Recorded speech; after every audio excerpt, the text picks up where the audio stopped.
आयुर्वेद में जिसका वर्णन आदिकाल से ही मिलता है, हमारे वेदों में, हमारे शास्त्रों में और पुराण ग्रंथों में जिसका बहुत वर्णन है, जिन औषधियों का कायाकल्प के लिए वर्णन है, जो औषधियाँ शरीर को निरोग करने के लिए या असाध्य रोगों के लिए जिनका वर्णन है, उसमें से इस पौधे का भी वर्णन है।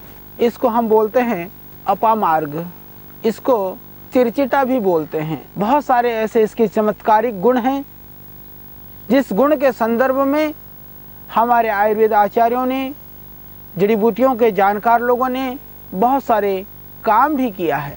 तो आइए हम कुछ इस पौधों के जो विशिष्ट गुण हैं उन गुणों की चर्चा करते हैं। आयुर्वेद में धूम्रपान का विधान है। बहुत सारे रोगों में, कफ की बीमारियों में, श्वास के रोगों में धूम लेने का विधान है। तो इसको चिलम में रख करके, जैसे आप तंबाकू पीते हैं, यदि जो तंबाकू पीने वाले वैसे वो हानिकारक है, वो कैंसर जैसे भयानक व्याधियों का जनक है तंबाकू तो, पर यदि अस्थमा की बीमारी है तो इसके पंचांग को सुखा करके, इसको चीलम में भर करके यदि आप पीते हैं तो उससे अस्थमा में आपको मिलेगा तुरंत लाभ।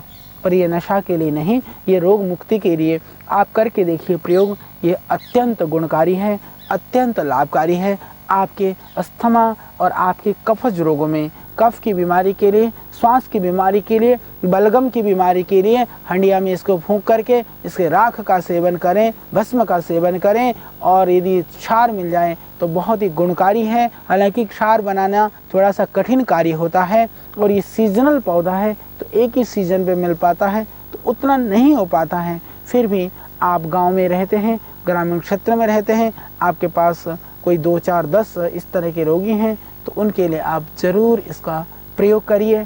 बहुत इससे देश का और बहुत सारे ऐसे असाध्य रोगों से पीड़ित हमारे भाई बहनों का इससे भला होगा।